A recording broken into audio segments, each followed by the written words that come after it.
she just puts up with so much. And these young men across here, man, we've asked a lot of them, and every time they've delivered. And I'm so proud of them, so proud to represent Kansas State.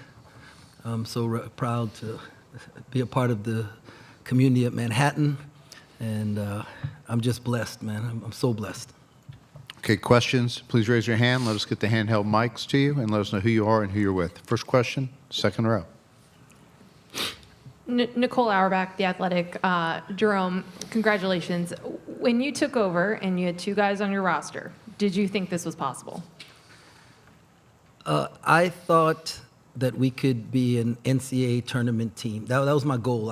Keith and I went out to lunch one day, and I just told him, I said, Keith, I'm going to do everything in my power to put a team together that'll get him a chance to get to the NCAA tournament. And he told me, he said, Coach, I don't care if we have 5 dudes, right? We're going to the tournament because Kemba Walker won a national championship with, I think it was like 3 freshmen and 2 sophomores, whatever it was. But he knew, right? And I was like, man, with that kind of confidence, it just inspired me to work harder and our staff to work harder. And so he always believed it, and he helped me believe. Front row. He's got Rich in K-State Athletics. Marquise, you're going home, man. How's this feel? Man, it still feels, surreal. But I got to give all the honor and the glory to God himself, man. I couldn't have done it without my teammates and my coaching staff. They put together a good game plan, and we believed in it, and I'm just happy we got the victory today. Third row. Ish, I feel like you haven't had a big shot like that since the game against Baylor, but to be able to step up in that moment at that time and knock one down at that moment, can you just take me through the emotions of that play? The whole game, really, I was just trying to do my part. And today, I felt like it was, fronting the post and just trying to be physical and match the physicality of obviously Oscar and stuff like that. But I knew there would come a time, especially when we weren't shooting the ball that well. I knew there would come a time when I was gonna get an opportunity to make a shot, and I was just gotta make sure I was ready. And Keith found me, and I just let it go, no hesitation. So it's just, I didn't really think much of it until after I hit it. But it's just grateful Keith had trust in me to pass that ball. For Coach Tang, first of all, guys, congratulations on the victory. With a guy like Oscar Tshiebwe, dominant with the rebounds, they're getting so many second chance opportunities in a close game. How important is a number of just having 8 turnovers in the game? You're still undefeated when it comes to turnovers 11 or less. Yeah, they've heard it from me enough. We've sorted through it, and we even to start the half, we had 3 quick turnovers, right? And I don't think we turned it over again the rest of the way. So it's huge. If we get shots up, we're hard to beat. And as long as we don't give the other team the ball, and we defended today, right? And we knew that Oscar was going to get his, but we had to control everybody else. Kason Wallace had an unbelievable game, did a great job, but we felt we did a good job on the 3-point shooters, and I think that was the difference in the game. Front row. Coach Tang, you always talk about big-time players making big-time plays and big-time moments. And Keontae, was able to hit that 3-pointer at the end there. I'm curious if you could comment on that, and then also on Marquise just kind of going off tonight. Dudes. We got dudes. And that's what it takes. People get all caught up in the coaching and all that stuff. It's dudes. You got to have players. And these dudes, they work, right? They put in the time. We talked about it before this game, right? We were going to trust our work. And we've won really good games against other really good teams in really tough environments before. So we were prepared for this. And I expected them to play great. And every time they shot it, I thought it was going in. And so they believe in themselves, but they don't just do it it's not fake confidence, right? It's the work that they put in, the hours they spend in the gym, and all of them, and I knew Ish was going to make that shot because he wants to go to New York. Second row. So Marquise, your coach mentioned Kemba. I know you've talked about him. He's been someone who you've looked up to for a really long time. In the second half, when you are really taking over the game and scoring a lot, like what does that feel like to be in a Kemba Walker-esque moment?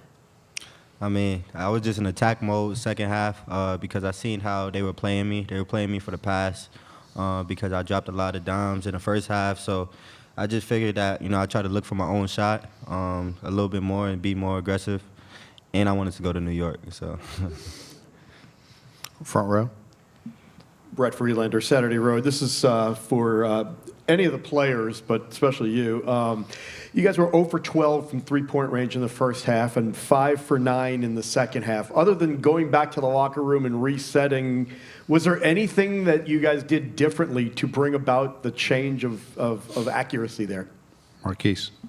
We just told each other we still positive in the locker room when things weren't falling. We just said that second half we were gonna start hitting some shots, and we did. But it was just nothing but positive vibes, going into the locker room. Keontae. Piggyback what Keith said. We just went in the locker room, just keeping the confidence. We knew shots was gonna fall. Eventually, Coach Ring told me to keep shooting. I'm shooting. I haven't even got started yet, so Keith challenged me during the game. He got on me, wanted me to shoot, and I just kept driving. And then the last shot, I shot it, confident. So I feel like that was it. Just to add to what they said, even though the shots weren't falling in the first half, our defense was where it needed to be. And we knew if we kept defending like we were, our shots were going to fall because in the first half we got a lot of really good looks that we were all happy with, and we all got belief in each other, so we knew it was going to fall. Third row in front of me.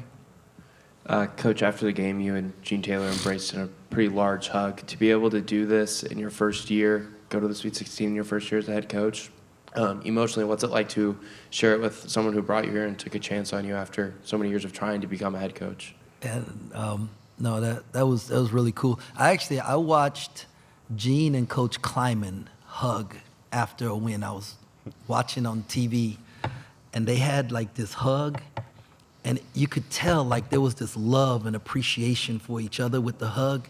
And I was like, man, I'm gonna get a hug like that. I'm gonna get a hug like that because I absolutely love him, and I can't tell you like how much I appreciated like him taking a chance on me, and words can't express it, man. But I wanted one of those hugs, and I'm thankful that I get to live life with this man. Back right. Josh Graham, WSJS. If memory serves, your last game at Wake in this building, you were beaten at the buzzer. At the end, you were kind of standing at midcourt, a bit emotional. I saw you hug Randolph Childress as well. What were you feeling as you were going through that line of fans, and it ended with Coach Chill there? It's just a flood of happiness and emotions because, it took a lot for all of us to get here, from being picked last to all the workouts in the summer. And for me to have that moment, it meant a lot because, you never know when you have another opportunity like this. And for me to be able to play my role for this team and help us accomplish our goals, was just so much emotion that I couldn't contain other than crying. Second row. Jerome, on that inbounds play in the final minute when a bunch of guys were on the line, can you walk us through that? No, because then the other team will know next time we have to use it. But actually, it came from Baylor, right? Yeah, but we stole it from somebody else, and so we have our own name. We actually call it Mahomes for Patrick Mahomes, the quarterback for the Super Bowl champion Kansas City Chiefs. That's Left aisle.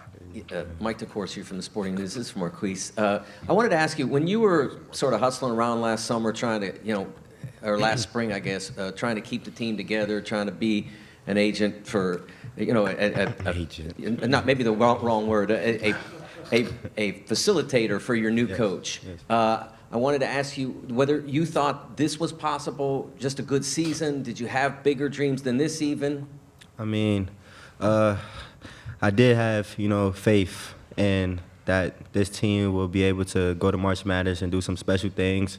But I got to give a lot of credit to our athletic director, Gene Taylor, for, trusting in Coach Tang, trusting in, the text message I sent him. And, I got to give a lot of credit to Coach Tang for establishing this coaching staff that we have now.